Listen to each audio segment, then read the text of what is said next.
Hello hello hello friends, कैसे हैं आप सभी लोग। मैं खाना स्वागत करता हूँ एक बार फिर से आपका अपने चैनल खाना साइंस फैक्ट्स पे।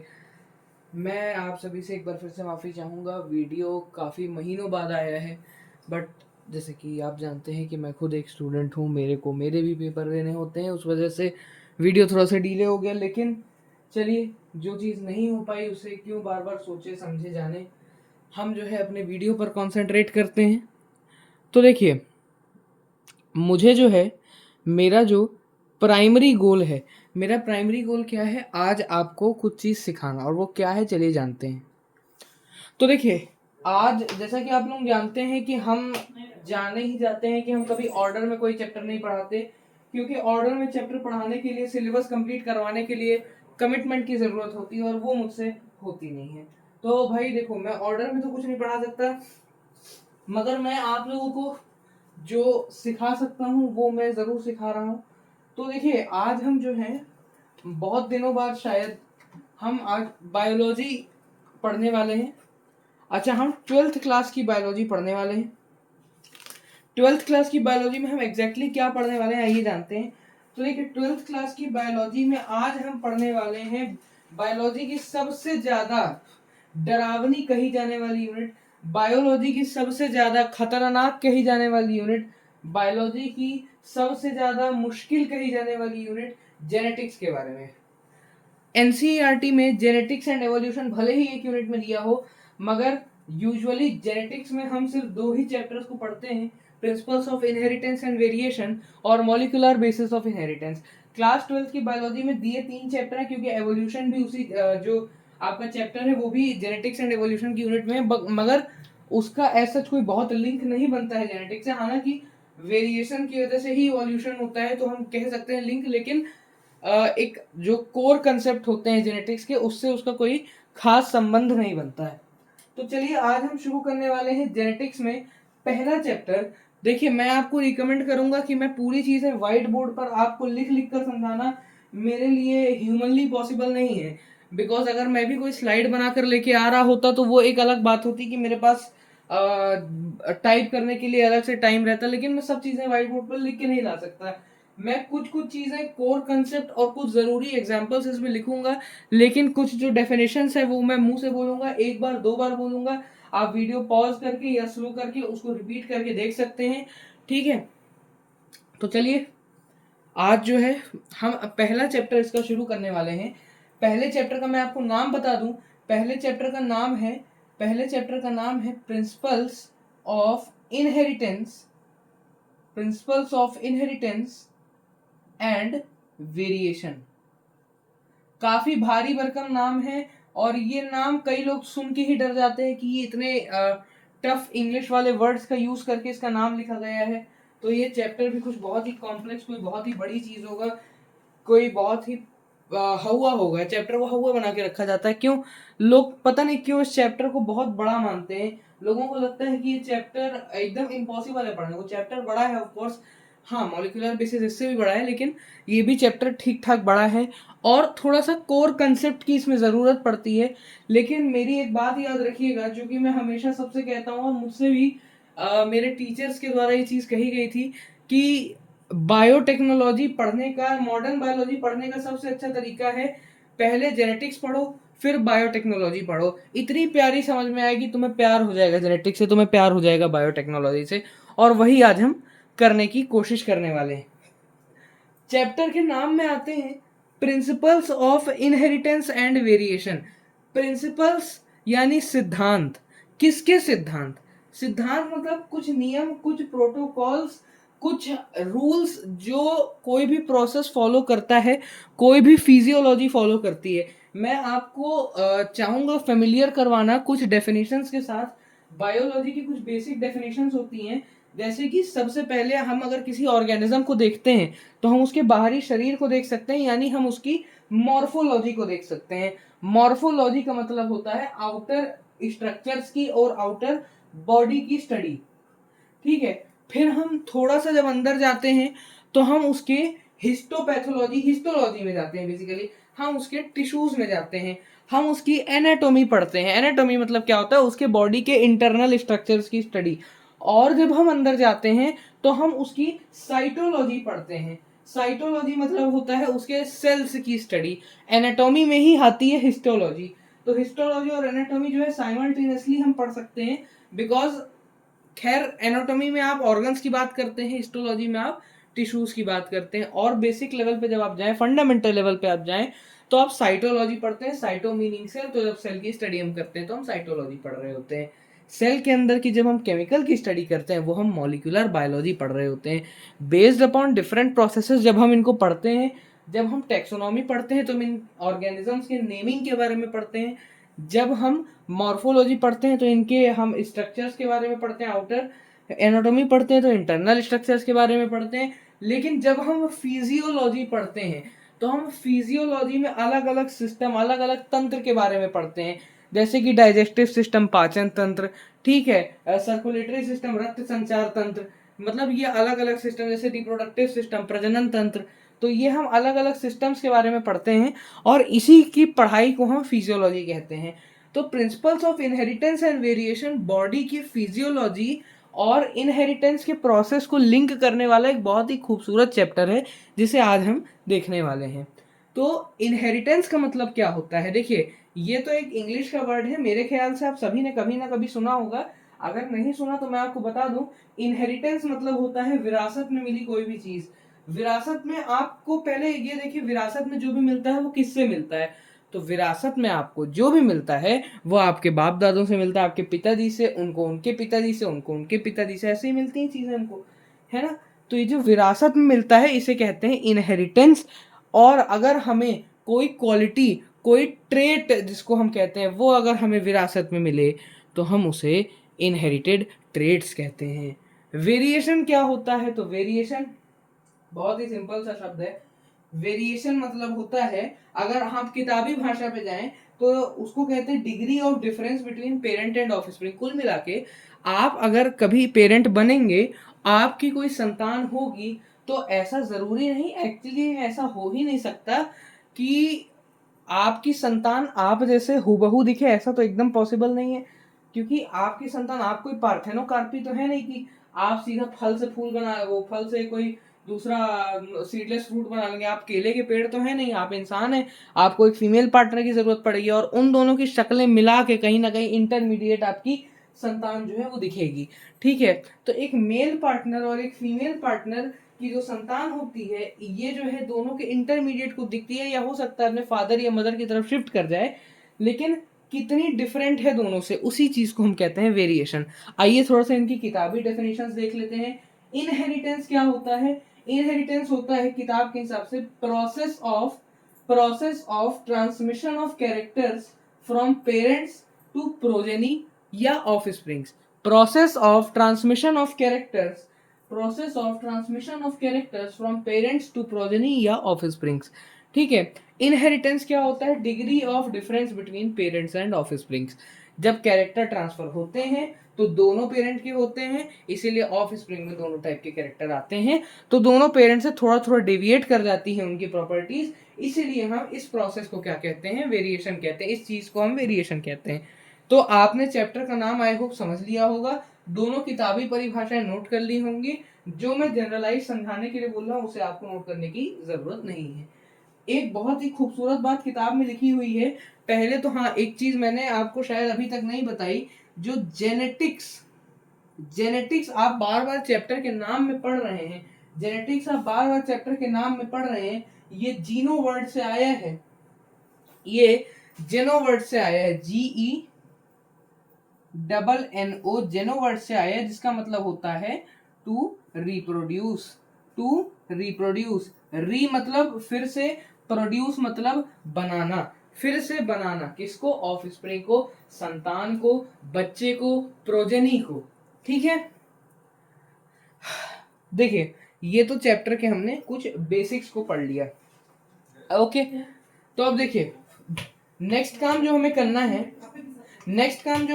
है, तो देखिए, अब इसमें एक बहुत ही खूबसूरत सी लाइन लिखी हुई है आपकी किताब में। इस किताब में जो लाइन लिखी है वो क्या है? वो लिखी है, लाइक बेगेट्स लाइक। ये इंग्लिश की एक बहुत ही भारी भरकम सी अजीब सी दिखने वाली लाइन, एक बहुत ही इसका सिंपल सा ही मतलब होता है, जो कि हम कई बार समझने में गलती कर देते हैं।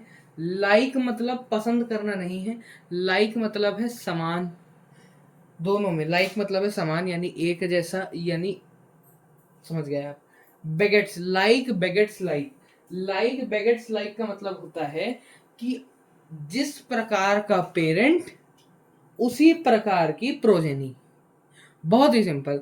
जिस प्रकार का, जिस स्पीशीज का, जिस जीनस का, जिस क्लास का, जिस ऑर्डर का, जिस फैमिली का, जिस फाइलम का, जिस किंगडम का पेरेंट उसी स्पीशीज की प्रोजेनी। करेक्ट। देखिए, उदाहरण के तौर पे हम देखें तो जब मैं एक मैंगो का सीड बोऊंगा, ठीक है, तो मुझे मैंगो मिलेगा। बोए बीज बबूल का, अरे, बोए बीज बबूल का तो आम कहाँ से पाएगा, है ना। अब मैं बबूल का बीज अगर बोऊंगा तो मुझे बबूल का ही पेड़ मिलेगा। इसी को हम कहते हैं लाइक बेगेट्स लाइक। एक्चुअली हमारे पूर्वज को इतनी इंग्लिश नहीं आती थी, तो उन्होंने हिंदी में वही चीज़ बताने की कोशिश की है। बाकी ये अंग्रेज लोग अंग्रेजी में बता के चले गए, तो आप जैसे चाहे समझ सकते हैं। एलिफेंट। अब एलिफेंट का कोई बीज तो आप बो नहीं सकते कि जमीन में बो के ट्राई करो, कोशिश मत करना, मार देगा। तो एलिफेंट जो होता है, एलिफेंट का क्या होता है, बेबी एलिफेंट होता है। एलिफेंट से, एलिफेंट से क्या आता है भाई, एलिफेंट से आता है बेबी एलिफेंट। ठीक है, बेबी एलिफेंट। ऐसे ही लायन, मेरे जैसा जो लायन होता है, शेर होता है, उससे क्या आता है, कब आता है, कब, लायन का बच्चा, शेर का बच्चा, छावा। तो देखिए, अब जो है ये एक बहुत ही इंपॉर्टेंट, बहुत ही खूबसूरत लाइन एनसीईआरटी के, लाइक बेगेट्स लाइक, यानी जैसा पेरेंट वैसी प्रोजेनी, बात खत्म। अब देखिए, एक चीज जो है आपकी 11th की एनसीईआरटी में दी हुई है।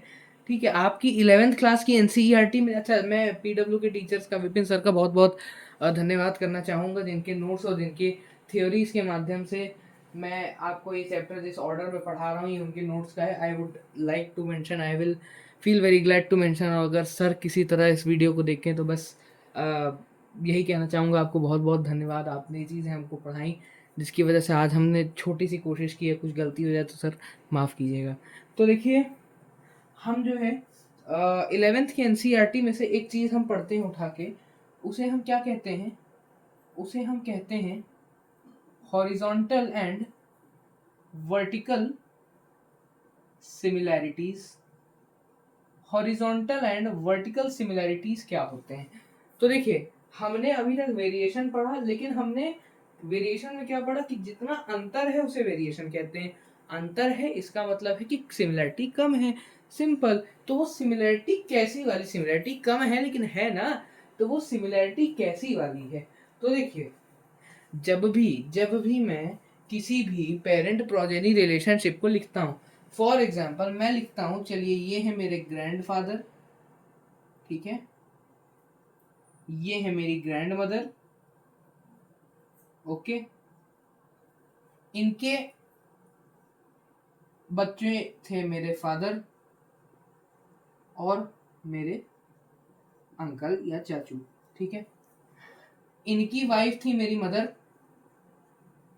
और मेरे अंकल की वाइफ मेरी आंट या मेरी चाची, ठीक है। इनकी, जो मेरे मदर फादर की जो संतान थी, जो उनका सुपुत्र था, बहुत ही महान महापुरुष सुपुत्र था, वो था मैं, था नहीं मतलब हूँ, अभी भी हूँ। और मेरे अंकल आंटी की बेटी मेरी sister, correct.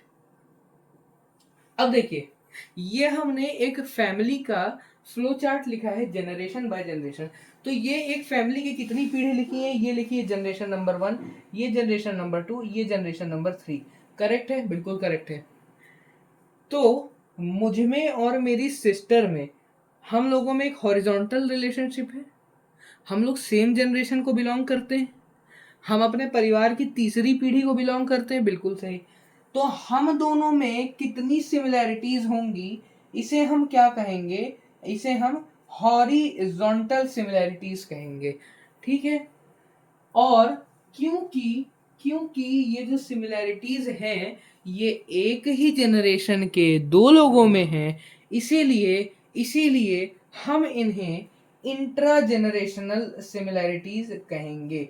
Intra generational similarities कहेंगे। बिल्कुल सही है। देखो इंट्रा शब्द का मतलब होता है, इंट्रा शब्द का मतलब होता है विद इन, एक ही जनरेशन के अंदर जो सिमिलैरिटीज हैं उन्हें हम इंट्रा जनरेशनल सिमिलैरिटीज कहेंगे। मुझ में और मेरे फादर में कितनी सिमिलैरिटीज हैं, या मुझ में और मेरी मदर में कितनी सिमिलैरिटीज हैं, मेरे फादर में और मेरे ग्रैंडफादर में कितनी सिमिलैरिटीज हैं, मेरे ग्रैंडफादर में और मेरे अंकल में कितनी सिमिलैरिटीज हैं, इन्हें हम क्या कहेंगे? इन्हें हम कहेंगे वर्टिकल सिमिलैरिटीज, या फिर हम इन्हें कहेंगे इंटरजेनरेशनल सिमिलैरिटीज। इंटर शब्द का मतलब होता है बिटवीन, इंटर शब्द का मतलब होता है बिटवीन, इंटरजेनरेशनल सिमिलैरिटीज। ठीक है, अब आ जाइए हम 12th की एनसीईआरटी पे फिर से आते हैं। मैं कूद के 11th में चला गया था बिकॉज एक बहुत ही खूबसूरत ऑर्डर है। अगर आपको जेनेटिक्स समझनी है तो आपको हर चैप्टर लिंक करके चलना पड़ेगा। इस रुमाल के लिए मैं माफ़ी चाहता हूँ, एक्चुअली डस्टर से मिटाते समय इंक फैल जाती है, गरीबी हमने देखी है। ठीक है, आ जाइए अब हम आते हैं 12th की एनसीईआरटी पे, फिर से कूद आते हैं। तो देखिए 12th के एनसीईआरटी में शुरू में इंट्रोडक्टरी पैराग्राफ्स में एक बहुत ही मजेदार चीज लिखी है सिलेक्टिव ब्रीडिंग के बारे में। सिलेक्टिव ब्रीडिंग के बारे में।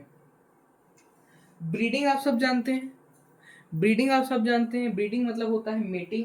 मेटिंग मतलब कि एक देखिए मतलब एक तो नेचुरल प्रोसेस होता है, ये एनिमल्स में की जाती है, इंसानों में नहीं की जाती वैसे, लेकिन एनिमल्स में क्या किया जाता है? एनिमल्स में जैसे मान लीजिए काऊ है, एक तो उसका जो बछड़ा होगा उसके होने का एक नेचुरल प्रोसेस होगा। ठीक है, एक जो है हम उस प्रोसेस को इंड्यूस करा सकते हैं, लेकिन जो मेल पार्टनर यानी जो उसका जो बैल होगा वो हम अपनी मर्जी से चूज करेंगे। क्यों करेंगे? इसका कारण है, हमें उस काफ में, हमें उस बछड़े में या बछड़ी में जो भी उसकी होगा उस प्रोजेनी में हमें एक फिक्स्ड कैरेक्टरिस्टिक चाहिए। हम चाहते हैं जैसे मान लीजिए काऊ मेरी इंडिजिनस वैरायटी की है और जो बैल है मेरे पास वो एग्जॉटिक वैरायटी का ले आया, तो इंडिजिनस वैरायटी में जो है डिजीज रेजिस्टेंस बहुत होता है, और लेकिन इसमें दिक्कत ये होती है इसमें यील्ड कम होती है। यील्ड मतलब दूध देने की क्षमता कम होती है। वहीं पे जो बैल होता है, बैल में यील्ड ज्यादा होती है, मतलब जो भी एक्सोटिक स्पीशीज एक्चुअली होती है उसमें यील्ड ज्यादा होती है, और बट डिजीज रेजिस्टेंस जो है कम होता है। बात ये है देखिए कि बैल तो दूध देता नहीं है, तो आप सोचेंगे जब बैल दूध ही नहीं देता तो तुम यील्ड कंपेयर किससे कर रहे हो? तो भाई बैल भी तो किसी गाय से आया होगा ना, लेकिन वो गाय तो दूध देती होगी। वो गाय कौन सी होगी? वो गाय होगी एक्सोटिक स्पीशीज की, अंग्रेज की माँ अंग्रेज, है ना, अंग्रेज की माँ अंग्रेज, ऐसा समझिए।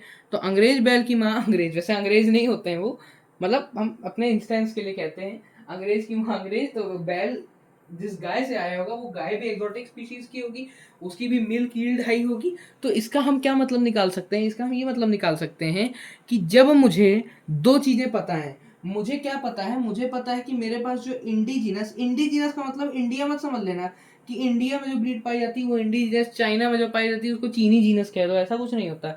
इंडिजिनस शब्द का मतलब होता है लोकल। जैसे तुम क्या हो? तुम लोकल इंसान हो। ठीक है, हाँ, अभी कोई अंग्रेज आता है तो वो तुमको क्या बोलेगा? He is local, I am exotic. गोभी क्या है? वो लोकल है। लेकिन ड्रैगन फ्रूट क्या है? एक्जॉटिक है। ब्रोकली क्या है? वो एक्जॉटिक है। ब्रोकली आई कैन यही बोलते होंगे, मेरी इंग्लिश थोड़ी अच्छी है इसलिए बोल रहा था। ठीक है, एक होती इंडिजिनस, एक एक्सोटिक स्पीशीज होती। एक्सोटिक मतलब होता है अंग्रेज स्पीशीज, नहीं, एक्सोटिक मतलब होता है विदेशी स्पीशीज, देसी विदेशी स्पीशीज की बात कर रहा हूँ, और किधर मत जाइएगा। तो देखिए इनमें ना हमारे पास एक मजेदार चीज दी हुई है, हमारे पास एक मजेदार चीज दी हुई है कि इंडिजिनस काउ और एक्सोटिक स्पीशीज के ऑक्स में, ऑक्स कहते हैं, बुल कहते हैं, ऑक्स, ऑक्स ही करते हैं, कहते हैं, आई डोंट नो। तो इनमें जब हम ब्रीडिंग कराते हैं, क्रॉस मतलब होता है ब्रीडिंग कराना, मेटिंग कराना, प्रजनन कराना। तो जब इनमें हम मीटिंग कराते हैं तो जो काफ पैदा होता है, जो बछड़ा पैदा होता है, या जो बछड़ी पैदा होती है, या जो गाय की बच्ची पैदा होती है, उसे उसमें क्या होता है? इसमें जो है इसमें डिजीज रेजिस्टेंस ज्यादा है, इसमें डिजीज रेजिस्टेंस ज्यादा है, इसमें यील्ड ज्यादा है। इन दोनों को हम मिला दें, इसमें यील्ड कम है, इसमें डिजीज रेजिस्टेंस कम है, मुझे सुपीरियर चाहिए, मुझे सुपीरियर चाहिए, मैं इन्हीं दोनों का क्रॉस करा दूंगा। कहते हैं ना कि सबसे अच्छी अच्छी आदत सीखिए। यदि आपके पिताजी में कोई अच्छी आदत है तो बुरी आदत छोड़ो, उनकी अच्छी सीखो। माताजी में कोई अच्छी आदत है, बुरी छोड़ो, उनकी अच्छी सीखो। वैसे ही जो बछड़ी थी उसने अपने पिताजी बैल से अच्छी यील्ड की अच्छी आदत ली, अपनी माताजी गाय से डिजीज रेजिस्टेंस की अच्छी आदत ली, और जो हमारे पास रिजल्टेंट काफ आया, अब ये मेल भी हो सकता है, ये फीमेल भी हो सकता है, ये जो हमारे पास आया इसमें जो है दोनों प्रॉपर्टीज थी। इसे मैं कहता था सिलेक्टिव ब्रीडिंग। सिलेक्टिव शब्द का मतलब होता है अपनी मन मर्जी से, अपने हिसाब से हम जो सिलेक्ट करें, जिस पेरेंट को सिलेक्ट करें, जिस ब्रीड को सिलेक्ट करें, वही हमको मिल जाए। तो इसमें एनसीईआरटी के अकॉर्डिंग 8000 से 1000 बीसी, ये डेट पहले तो देख के बताओ सही लिखी है कि गलत लिखी है। एक बात बताओ, जब मैं लिखता हूँ कि किसी का कोई एक्सपेरिमेंट हुआ, जैसे मान लो कोई एक्सपेरिमेंट था वो 1933 से 1943 तक चला, तो ये तो मैं छोटा ईयर पहले लिखता हूँ, बड़ा ईयर बाद में लिखता हूँ। जब मैंने आगे बीसी लगा दिया तो मैं ये छोटा ईयर बाद में बड़ा ईयर पहले क्यों लिखने लगा? भाई ये क्या हो गया? अगर आपका जवाब है कि गलत लिखी है तो गलत ये नहीं, गलत आप हैं, आप मूर्ख हैं। क्यों? क्योंकि बीसी का मतलब होता है बिफोर क्राइस्ट। इसका पूरा नाम होता है BCE, history class 6 chapter number 1 when where and how. मुझे आज भी याद है, 7 साल हो गए लेकिन आज भी I remember the chapter name. उसमें पढ़ाया जाता है कि BCE का मतलब होता है before the common era. BC का मतलब होता है बिफोर क्राइस्ट, जीसस क्राइस्ट के जन्म लेने के, जीसस क्राइस्ट के जन्म लेने के, जीसस क्राइस्ट के जन्म लेने के 1000 से 8000 साल पहले। मैं नंबर लाइन में इस तरफ को चल रहा हूँ, तो मैं तो भाई छोटा नंबर इधर ही आएगा, बड़ा नंबर बाद में ही आएगा। तो यार इस चीज में भी अगर तुम कंफ्यूज हो रहे हो तो फिर तुम एकदम ही होशियार आदमी हो, मैं कुछ बोल रही हूँ। ठीक है, अब देखिए, हाँ उस समय लोगों को पता था इस समय के कि वेरिएशन की जो मेन कॉज है वो सेक्सुअल रिप्रोडक्शन से आती है।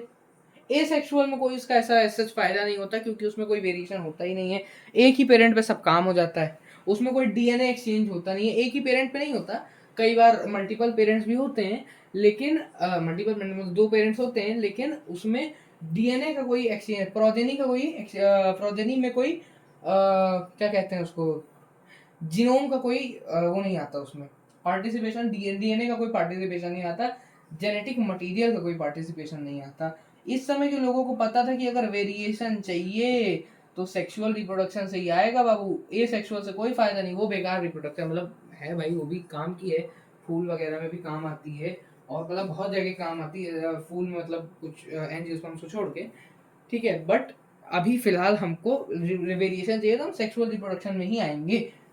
सेक्सुअल रिप्रोडक्शन में क्या करते थे ये लोग कि सिलेक्टिव ब्रीडिंग, प्लांट और एनिमल्स की, अलग अलग प्लांट और अलग अलग एनिमल्स की ब्रीडिंग करने लगे। इसमें ये क्या करते थे, इसमें ये सुपीरियर पेरेंट को सेलेक्ट करते थे, सुपीरियर पेरेंट को सेलेक्ट करते थे।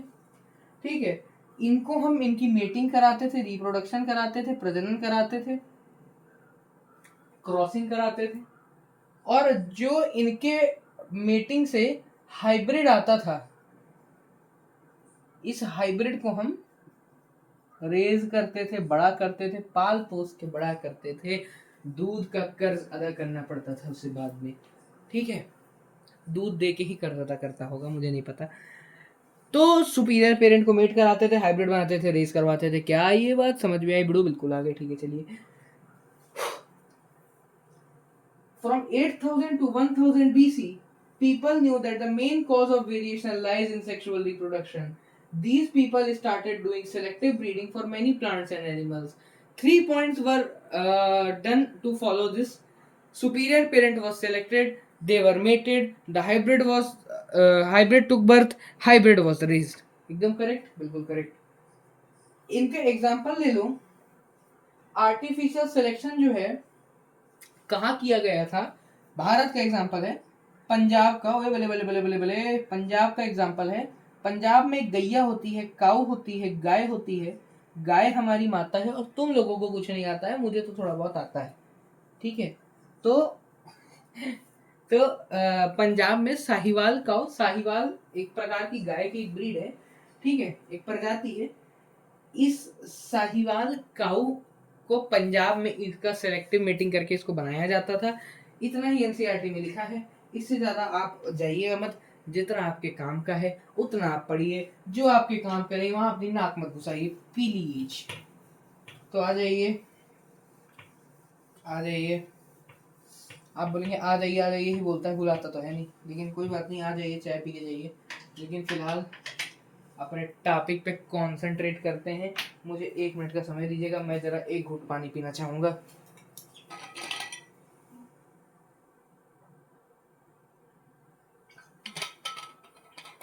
आइए, तो अब हम जो है पढ़ते हैं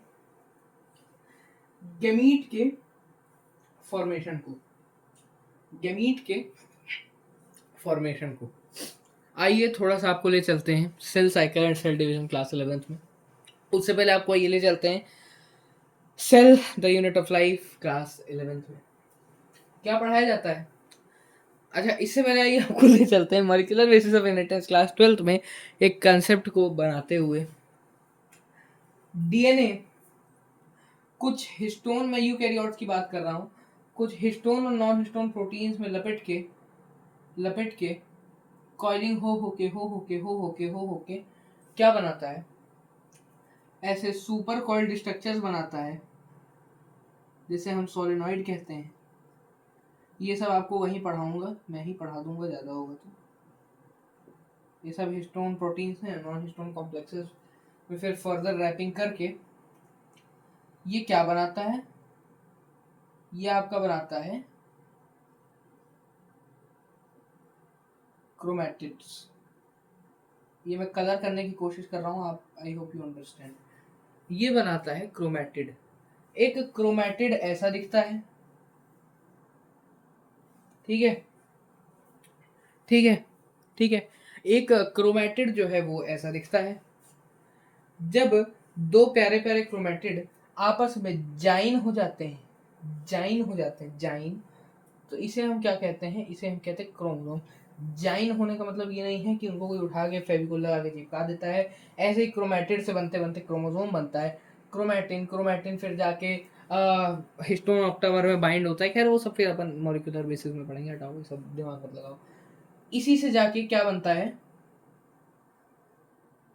इसी से जाके क्रोमोसोम बनता है। ये प्यारा सा, गंदा सा, छोटा सा, नाटा सा स्ट्रक्चर क्रोमोसोम है। ये क्रोमोसोम है, ये क्रोमोसोम है। का आपको इतना समझ में आया? हाँ जी, बिल्कुल आया। चलिए चलिए, तो आइए अब हम देखते हैं ये क्रोमोसोम के पार्ट। तो ये क्रोमोसोम में निम्नलिखित पार्ट्स होते हैं। ये सब लिखना नहीं है, ये सब तो अपना आएगा, फिर आगे सब पढ़ेंगे। एक जो क्रोमोसोम होता है,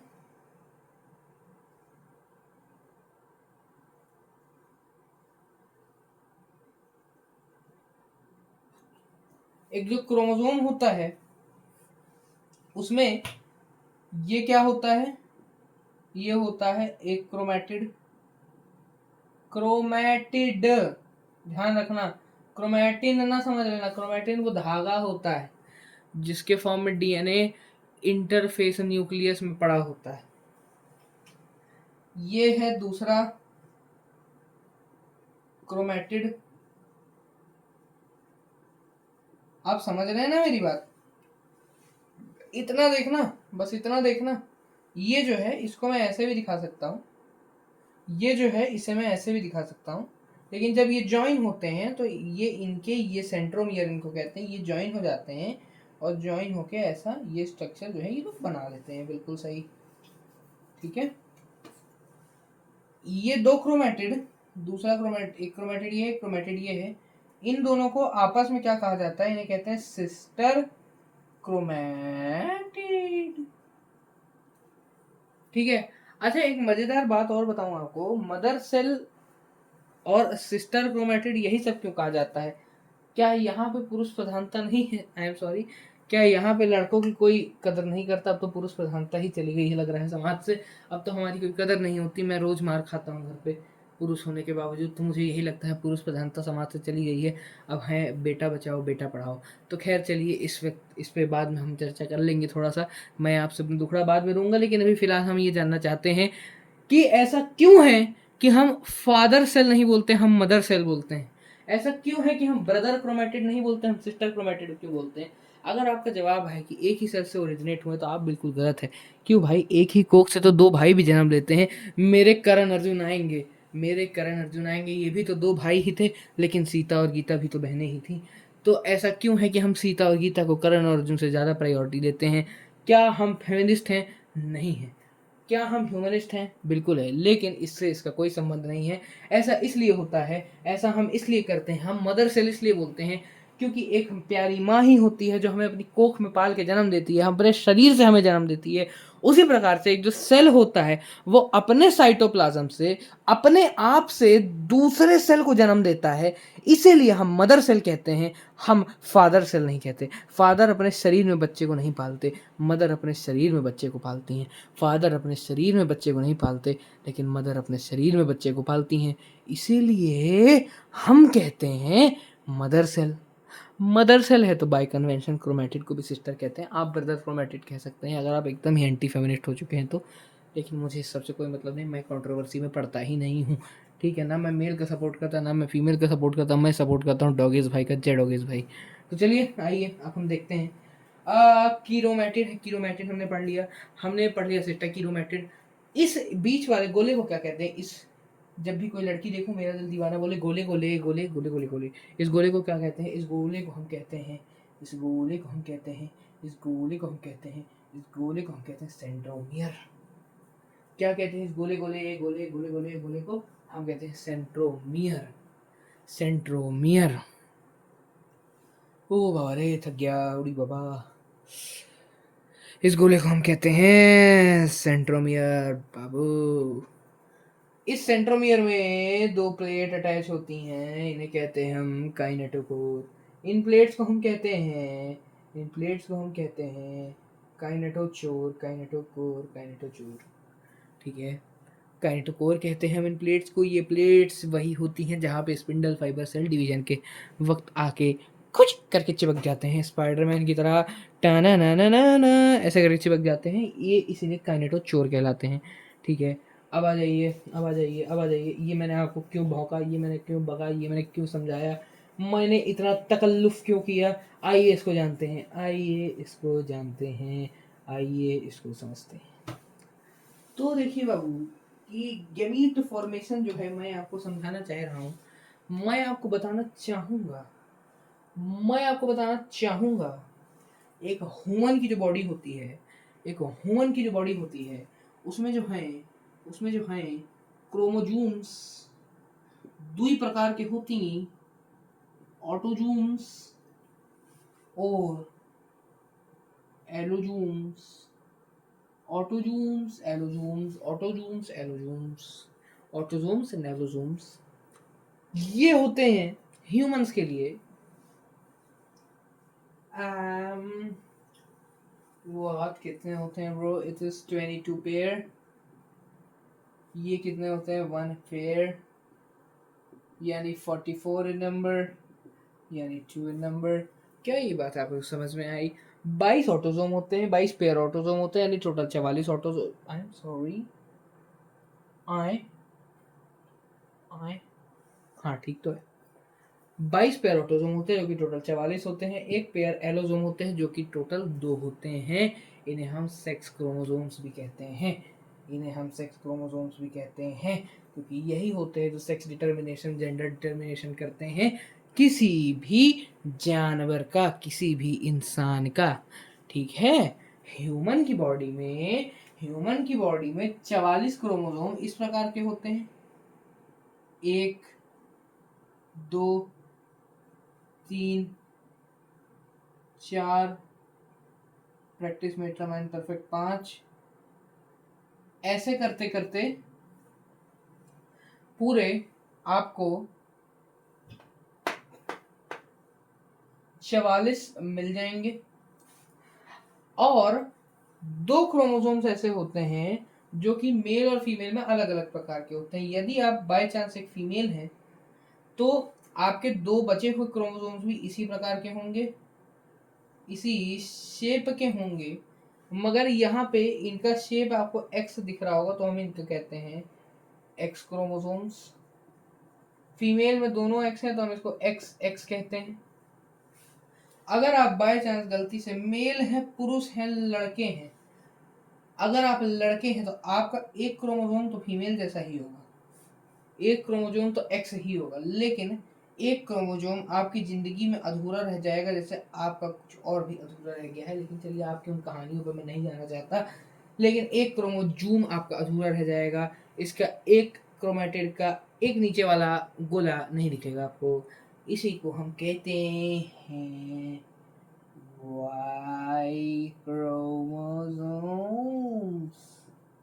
और मेल्स में एक होता है एक्स, एक होता है वाई, इसको कहते भाई एक्स वाई।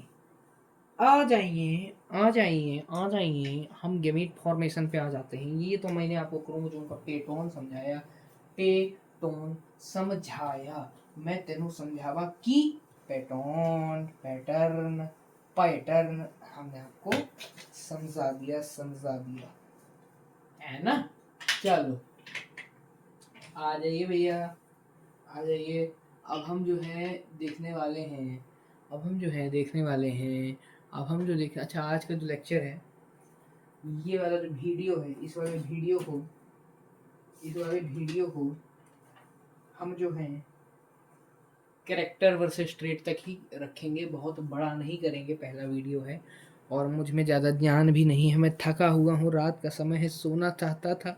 इस वक्त आप अगर देखना चाहें तो मैं आपको दिखा सकता हूँ कितनी गरीबी चल रही। रात के 11:30 बजे, रात के 11:30 बजे मैं तुम्हारे लिए वीडियो बना रहा हूँ, तुम्हें शर्म आनी चाहिए अपने ऊपर। नहीं सॉरी, मतलब ऐसा नहीं। खैर आ जाइए।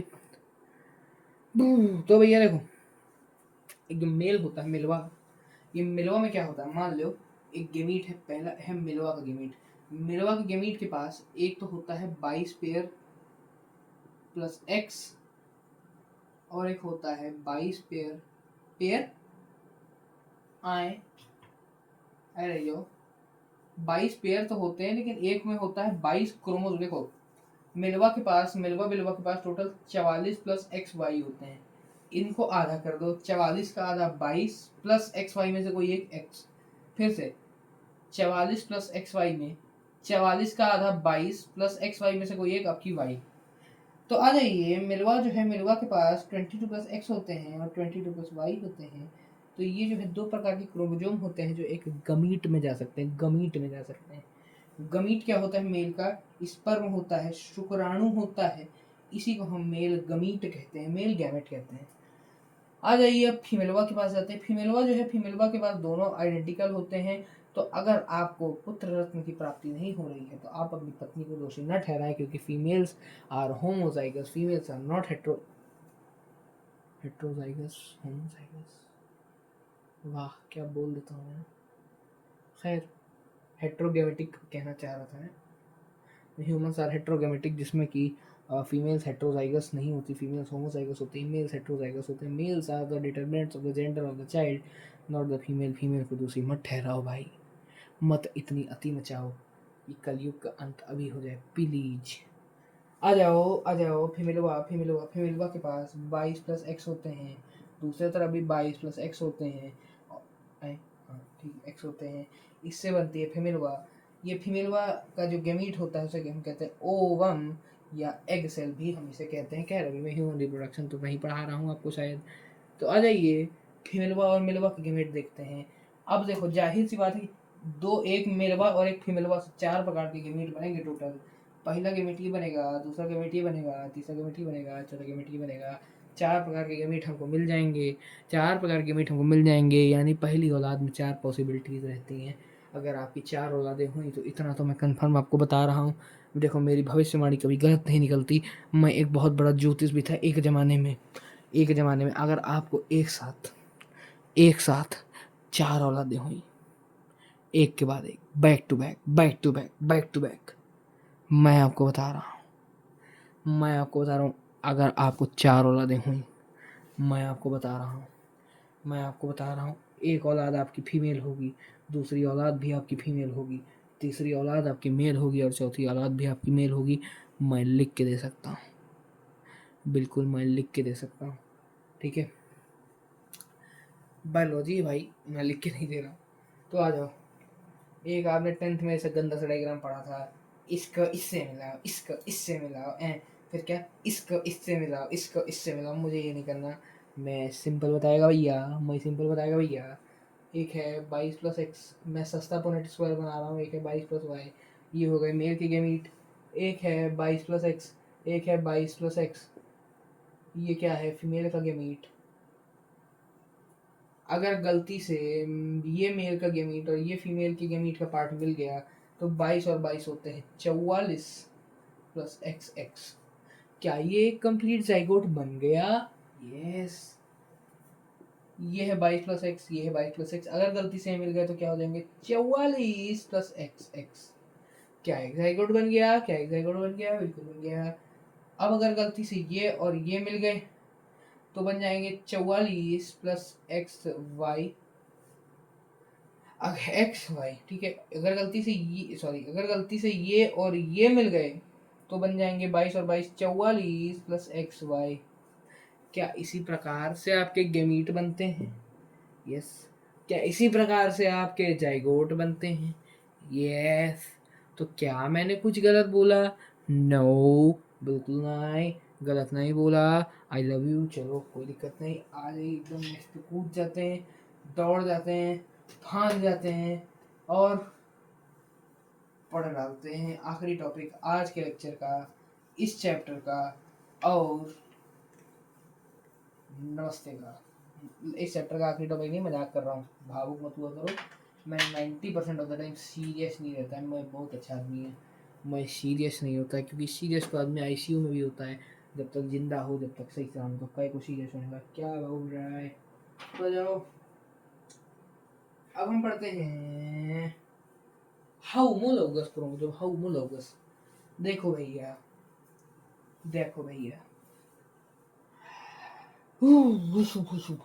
देखो, आ जाओ। ये मैंने बनाया एक क्रोमोसोम, ये नीचे वाला मोटा हो गया, कोई बात नहीं, खाली हो जाएगा। ये मैंने बनाया दूसरा क्रोमोसोम, ठीक है। पहली बात समझिए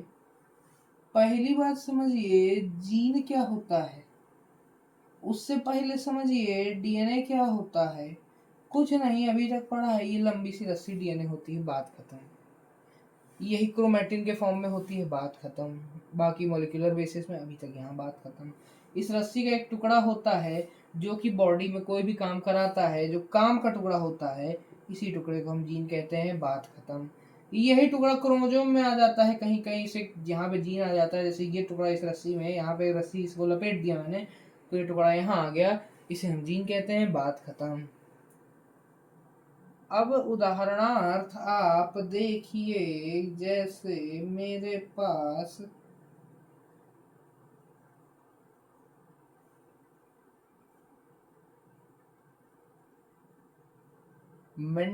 ग्रिगोर मेंडल का पी प्लांट है। ये मेरे पास हाइट का जीन है, मान लो ये दोनों टॉल थे। ये मेरे पास कोई एक वाई जीन है। ये मेरे पास कोई capital Z small Z gene है। ये मेरे पास कोई capital x small x gene है।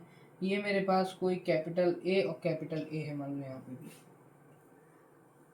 पहले तो कैरेक्टर और ट्रेट की परिभाषा हम कल पढ़ेंगे, अभी इतना समझ लीजिए कि जो इस कैपिटल टी लिखा है, कैपिटल वाई स्मॉल वाई लिखा है, कैपिटल टी और कैपिटल टी एक ही प्रॉपर्टी को दर्शाते हैं, हाइट को।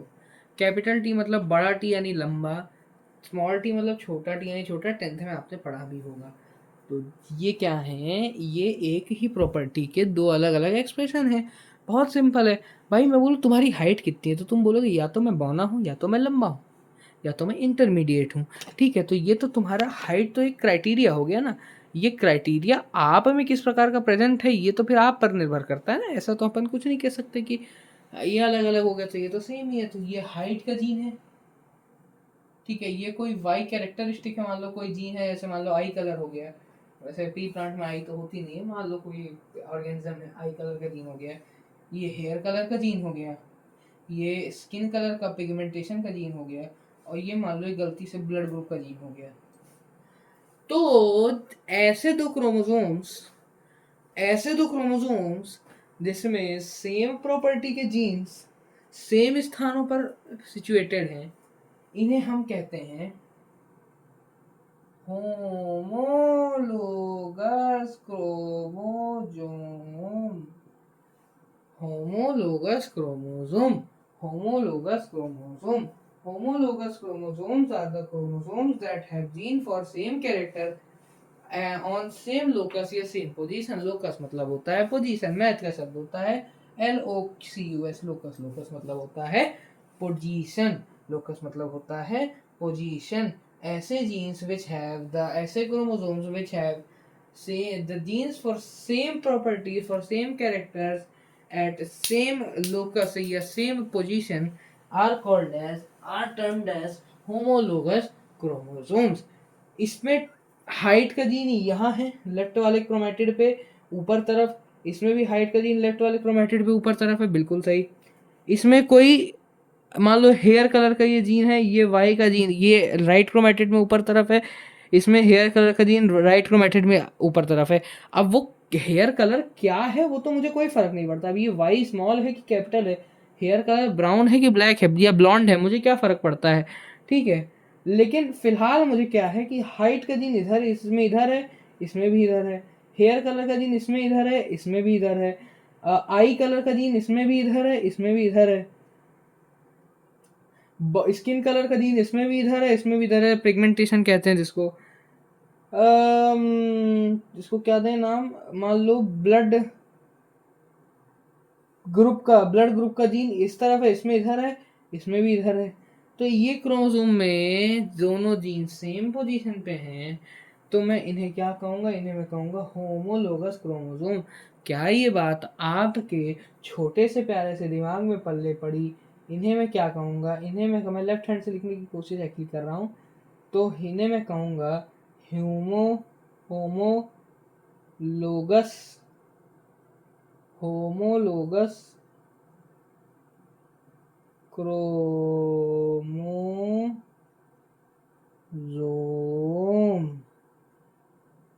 समझ जाना, इन्हें मैं कहूँगा होमोलोगस क्रोमोसोम। चलो मजाक से हट गया, मजाक बहुत हो गया। अब फटाक से इसको अच्छे से लिख दूं। इन्हें मैं कहूँगा होमोलोगस क्रोम। भैया ये तो लेफ्ट हैंड वाली से भी गंदी राइटिंग है, मुझे पता है। ज़्यादा ज्ञान मत बताया करो, ठीक है, हट। तो आ जाओ, homologous chromosome homologous chromosome homologous chromosome. ठीक है, ठीक है, ठीक है। तो भाई लोग, मेरे बंधु लोग, बहन लोग, और भी बाकी सब लोग, उनके माता पिता लोग, और बाकी पूरी दुनिया वालों, देशवासियों, भारत देश के सारे सम्माननीय सदस्य, मेरा आपको सत सत प्रणाम, सत सत नमन। मैं बस आपसे यही कहना चाहूँगा कि आज का लेक्चर बस इतना ही, क्योंकि मुझ में ना आगे हिम्मत बची और ना मेरा मन बचा है आगे का पढ़ाने को। आगे का वीडियो आपका फिर कभी आएगा, फिर मिलेंगे चलते चलते। कभी अलविदा ना कहना, फिर मिलेंगे चलते चलते। कल हो ना हो, कभी खुशी कभी गम, कुछ कुछ होता है, दिल वाले दुल्हनिया ले जाएंगे। Veer Zaara, my favourite movie, Veer Zaara, स्वदेश परदेश।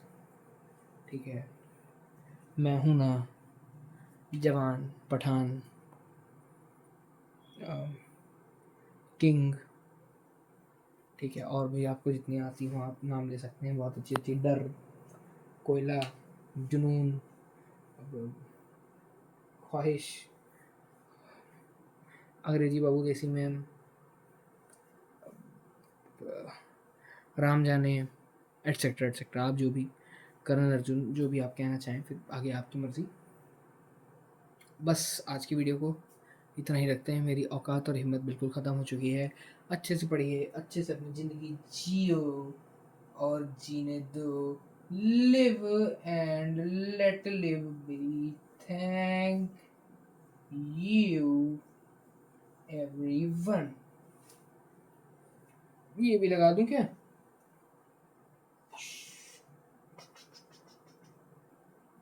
तो भाई लोग मेरे, थैंक यू आप सभी को। आधा kilo thank you, 1.5 kilo thank you, 5.25 kilo thank you. मैं आपसे मिलूंगा ज़िंदगी के किसी मोड़ पे, किसी राह में, किसी मोड़ पर। तुम चल दिए हमको छोड़कर, मेरे हमसफ़र, ऐ मेरे हमसफ़र मत जाना।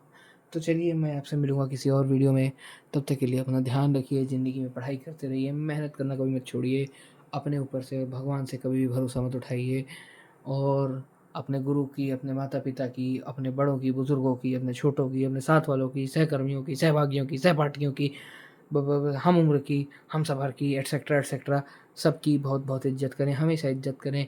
और ये वीडियो मैं रामनवमी को रिकॉर्ड कर रहा हूँ, तो आप सभी को रामनवमी की बहुत बहुत शुभकामनाएं। भगवान श्री राम से यही प्रार्थना है कि आपके जीवन में खुशियाँ भर दें, खुशियों से आपका जीवन लबालब भर जाए। आपके जीवन में सुख, समृद्धि, ज्ञान, बल, बुद्धि, विद्या, धन, धान्य, ऐश्वर्य, ये सब चीज़ें एक साथ मिल जाएँ आपको, और आप बहुत ही सुखी रहें जीवन में। आप अपने जीवन में बहुत ही आगे बढ़ें। सर्वे भवन्तु सुखिनः, सर्वे सन्तु निरामयाः, सर्वे भद्राणि पश्यन्तु मा कश्चित् दुःखभाग् भवेत्। इसी के साथ वीडियो एंड करना चाहूँगा। बहुत बहुत धन्यवाद। जय हिंद, जय भारत।